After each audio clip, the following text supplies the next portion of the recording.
10 साल, पूरे 10 साल लगे दुनिया के सबसे खतरनाक आतंकवादी को ढूंढने में। ये कहानी किसी जासूसी फिल्म से कम नहीं है, जिसमें गलतियां भी थीं, कमाल की इंटेलिजेंस भी थी और आखिर में एक बेहद खतरनाक मिशन। यकीन करना मुश्किल है ना? सोचिए, 10 साल की दुनिया भर में छानबीन, अरबों डॉलर का खर्च और पूरी कहानी का क्लाइमैक्स सिर्फ एक फोन कॉल। जी हां, सिर्फ एक छोटी सी मामूली सी गलती ने सब कुछ बदल कर रख दिया। तो ये सफर शुरू होता है 2001 के हमलों से और खत्म होता है 2011 में एबटाबाद पर हुई रेड पर। बीच में क्या था? एक लंबा, निराशा से भरा इंतजार। मतलब 10 साल तक लगभग पूरी खामोशी, और फिर अचानक एक उम्मीद की किरण दिखाई दी। चलिए समझते हैं कि ये सब हुआ कैसे। तो कहानी की शुरुआत होती है 9/11 हमलों के ठीक बाद के उस माहौल से, जब हर तरफ अफरा तफरी मची हुई थी।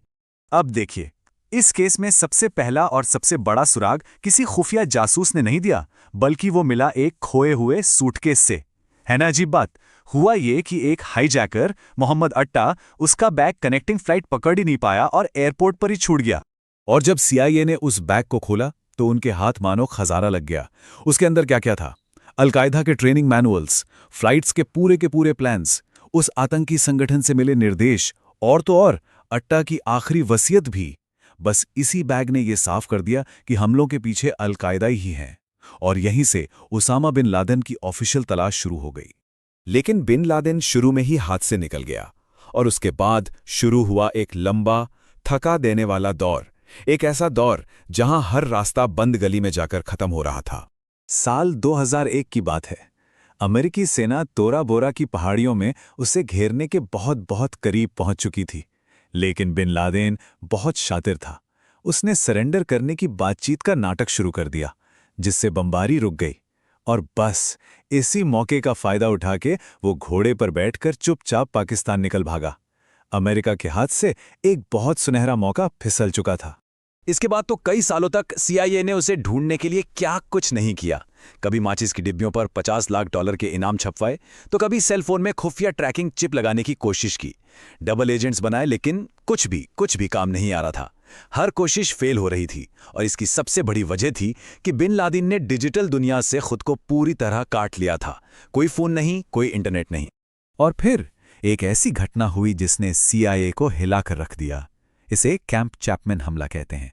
हुआ ये कि सीआईए ने अलकायदा के एक डॉक्टर को अपना डबल एजेंट बनाया। उम्मीद थी कि वो उन्हें बिन लादेन तक पहुंचाएगा।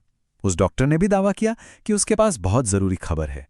लेकिन जब उसे अफगानिस्तान में एक सिक्योर सीआईए बेस पर लाया गया, तो वो एक सुसाइड बॉम्बर निकला। उसने खुद को उड़ा लिया, और इस हमले में सीआईए के 60 टॉप अफसर मारे गए। इस धोखे ने पूरी खोज को कई साल पीछे धकेल दिया। लेकिन फिर सालों के अंधेरे और नाउमीदी के बाद कहानी ने एक ऐसा मोड़ लिया जिसकी किसी को उम्मीद नहीं थी।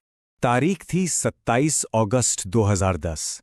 करीब 10 साल की पूरी इलेक्ट्रॉनिक खामोशी के बाद बिन लादेन के सबसे भरोसेमंद आदमी, उसके कुरियर इब्राहिम अल कुवैती से एक जानलेवा गलती हो गई। सालों से उसने हर नियम, हर कायदे का सख्ती से पालन किया था। लेकिन उस एक दिन, बस एक पल की लापरवाही में, उसने पेशावर शहर में अपने पर्सनल सेल फोन से सिर्फ कुछ सेकंड्स के लिए एक कॉल कर दी। बस कुछ सेकंड्स की एक मामूली सी कॉल, लेकिन सीआईए के लिए यह काफी था। वो कॉल फौरन पकड़ में आ गई, और बस उसी पल से उसकी लोकेशन को ट्रैक करना शुरू कर दिया गया। अब इस कुरियर का पीछा करते करते सीआईए किसी पहाड़ी गुफा तक नहीं पहुंची, बल्कि उनकी तलाश खत्म हुई पाकिस्तान के एबटाबाद शहर में बने एक बहुत ही अजीबोगरीब कंपाउंड पर। तो सवाल ये था कि इस कंपाउंड में ऐसा क्या खास था जो इतना अजीब लग रहा था। देखिए, ये किसी भी एंगल से एक नॉर्मल घर जैसा तो बिल्कुल नहीं था। सोचिए, चारों तरफ 18 फुट ऊंची कंक्रीट की दीवारें और उनके ऊपर कांटेदार तार। तीसरी मंजिल पर जो बालकनी थी, उस पर भी 7 फुट ऊंची एक और दीवार बना दी गई थी ताकि अंदर कुछ न दिखे। उस घर में ना कोई फोन लाइन थी, न इंटरनेट, और सारा का सारा कचरा बाहर फेंकने के बजाय अंदर ही जला दिया जाता था।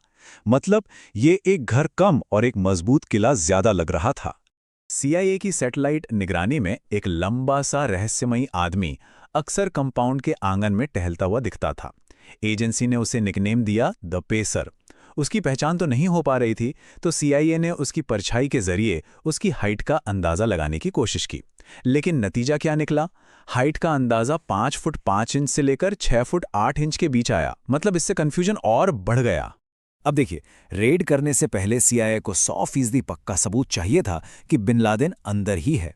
इसके लिए दो बड़े ही चालाकी भरे प्लान बनाए गए। पहला प्लान था कि कंपाउंड के सीवेज लाइन से DNA सैंपल निकाले जाएं, लेकिन इसमें खुदाई का खतरा था जिससे अंदर वालों को शक हो सकता था, तो ये प्लान ड्रॉप कर दिया गया। दूसरा प्लान था हेपेटाइटिस बी का एक नकली वैक्सीनेशन कैंपेन चलाना, ताकि उसके बहाने घर के बच्चों का DNA मिल जाए, लेकिन ये भी फेल हो गया क्योंकि उस कुरियर ने हेल्थ वर्कर्स को डांट कर भगा दिया। तो अब हाथ में कोई पक्का सबूत नहीं था और फैसला लेना था प्रेसिडेंट ओबामा को। ये एक बहुत बड़ा जुआ खेलने जैसा था और यहीं से शुरू हुई तैयारी मिशन के आखिरी और सबसे खतरनाक हिस्से की, ऑपरेशन नेपच्यून स्पीयर। अब आप प्रेसिडेंट ओबामा की जगह खुद को रखकर देखिए। उनकी अपनी टीम में ही अलग अलग राय थी। CIA की जो एनालिस्ट टीम थी वो 90% श्योर थी, लेकिन CIA के डिप्टी डायरेक्टर वो सिर्फ 60% श्योर थे। मतलब ये लगभग 50-50 का दाव था, लेकिन फैसला तो लेना ही था। तो उनके सामने दो रास्ते थे। पहला, B-2 बॉम्बर से उस कंपाउंड को उड़ा दिया जाए। इसमें अमरीकी फौजियों को कोई खतरा नहीं था, लेकिन कई बेगुनाह लोग मारे जा सकते थे और ये साबित करना भी मुश्किल होता कि बिन लादेन मारा गया। दूसरा रास्ता था नेवी सील्स की एक टीम को भेजकर रेड करवाना। इसमें टारगेट की पहचान पक्की हो जाती, लेकिन टीम की जान का बहुत बड़ा खतरा था और प्रेसिडेंट ने दूसरा यानी ज्यादा खतरनाक रास्ता चुना। रेड की शुरुआत हुई दो स्टेल्थ ब्लैक हॉक हेलीकॉप्टर्स के साथ, जो चुपके से कंपाउंड की ओर बढ़ रहे थे। लेकिन मिशन शुरू होते ही गड़बड़ हो गई। एक हेलीकॉप्टर क्रैश हो गया। इस झटके के बावजूद सील टीम ने हिम्मत नहीं हारी। उन्होंने कंपाउंड पर धावा बोल दिया, एक एक करके मंजिलें क्लियर की और आखिरकार तीसरी मंजिल पर उन्होंने ओसामा बिन लादेन को ढूंढ निकाला और मार गिराया। ये पूरा का पूरा ऑपरेशन सिर्फ 40 मिनट में खत्म हो गया। तो अब आते हैं कहानी के आखिरी हिस्से पर। रेड के बाद क्या हुआ और कैसे कंफर्म हुआ कि मिशन कामयाब रहा? मिशन का क्लाइमैक्स था वो एक कोड वर्ड। जैसे ही बिन लादेन मारा गया, एबटाबाद से व्हाइट हाउस को एक मैसेज भेजा गया, जेरोनिमो EKIA। इसका मतलब था एनिमी किल्ड इन एक्शन, यानी दुश्मन मारा गया। व्हाइट हाउस में बैठे प्रेसिडेंट और उनकी टीम तक खबर पहुंच चुकी थी। मिशन कामयाब हो गया था। पर कहानी यहाँ खत्म नहीं होती। क्या आपको पता है कि उसकी हार्ड ड्राइव्स में क्या मिला? बच्चों के वीडियो गेम्स और एडल्ट कंटेंट का एक बड़ा ही अजीब मिक्सचर। और एक मजेदार किस्सा सुनिए। रेड के दौरान टीम एक बहुत जरूरी चीज ले जाना भूल गई थी, एक मेजरिंग टेप जिससे बिन लादेन की हाइट नापकर कंफर्म करनी थी। तो बाद में जब टीम व्हाइट हाउस पहुंची तो प्रेसिडेंट ओबामा ने मजाक में उन्हें एक मेजरिंग टेप गिफ्ट किया। 10 साल की इस लंबी और खतरनाक खोज का एक बड़ा ही मजेदार और